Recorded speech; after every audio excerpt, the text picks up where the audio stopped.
بسم اللہ الرحمن الرحیم۔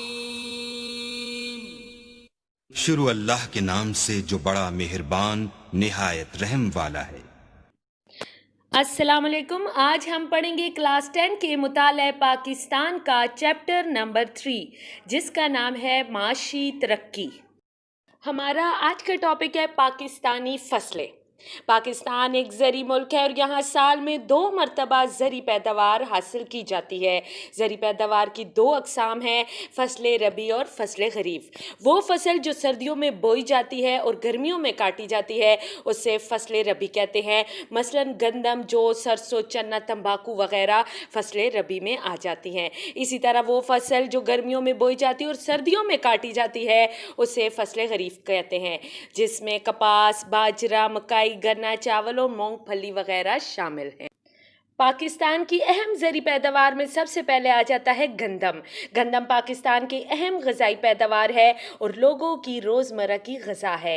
یہ پاکستان کے تمام صوبوں میں کاشت کی جاتی ہے لیکن صوبہ پنجاب میں سب سے زیادہ پیدا ہوتی ہے۔ اس کے علاوہ صوبہ خیبر پختونخوا کے میدانی علاقوں اور صوبہ سندھ کے بعض علاقوں میں بھی گندم پیدا کی جاتی ہے۔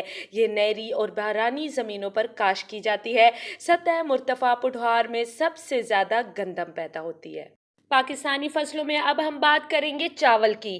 غذائی پیداوار میں گندم کے بعد چاول پاکستان کی دوسری بڑی فصل ہے۔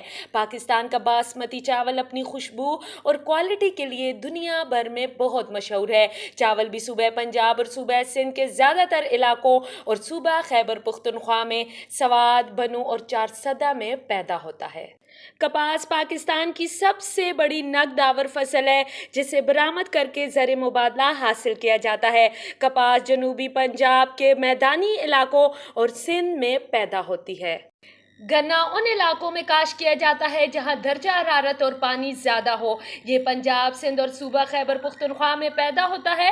گنے سے چینی، شکر اور گڑ اور اس کے چھلکے سے کاغذ اور گتا، جبکہ اس کے شیرے سے الکوحل اور اسپرٹ تیار کیا جاتا ہے۔ مکئی اہم فصل ہے جو انسانی خوراک، جانوروں کے لیے چارہ اور خوردنی تیل کے لیے استعمال ہوتا ہے۔ یہ صوبہ پنجاب، سندھ، صوبہ خیبر پختونخوا، ہزارہ اور آزاد کشمیر میں اگایا جاتا ہے۔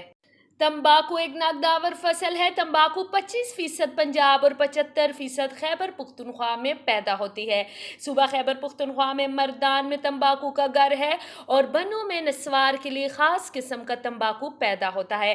اس کے علاوہ بلوچستان میں کلات میں بھی تمباکو پیدا کیا جاتا ہے۔ پاکستان میں مختلف قسم کی دالیں بھی پیدا ہوتی ہیں جن میں چنا، مسور، مونگ، ماش وغیرہ قابل ذکر ہے۔ یہ پاکستان کے بارانی علاقوں یعنی پنجاب، سندھ اور خیبر پختونخوا کے جنوبی علاقوں میں کاشت کی جاتی ہیں۔ تیل والے بیجوں میں سرسوں، آلسی، مونگ پھلی اور سورج مکھی قابل ذکر ہے۔ پاکستان میں تیل والے بیج خیرپور، ملتان، بھاولپور اور سرگودا میں پیدا ہوتے ہیں۔ پاکستان میں مختلف قسم کے پھل پیدا ہوتے ہیں۔ میدانی علاقوں میں آم، کیلا، سنگترا اور کینو پیدا ہوتے ہیں، جبکہ پہاڑی علاقوں میں اخروٹ، بادام اور پستہ وغیرہ بھی پیدا ہوتے ہیں۔ پاکستان پھلوں کی پیداوار کے لیے دنیا بھر میں بہت مشہور ہے۔ پاکستان ان پھلوں کو برآمد بھی کرتا ہے۔ پاکستان میں مختلف قسم کی سبزیاں بھی پیدا ہوتی ہیں جو ہماری روزمرہ کی خوراک کا حصہ ہیں۔ کچھ خاص سبزیاں برآمد بھی کی جاتی ہیں۔ پاکستان کو اللہ تعالیٰ نے بہت سی نعمتوں سے نوازا ہے جن میں مختلف قسم کی سبزیاں، فصلیں، میوے شامل ہیں۔ ضرورت اس بات کی ہے کہ ان کی پیداوار میں اضافے کے لیے خاطر خواہ اقدامات کیے جائیں تاکہ ملک زرعی پیداوار میں خود کفیل بن سکے۔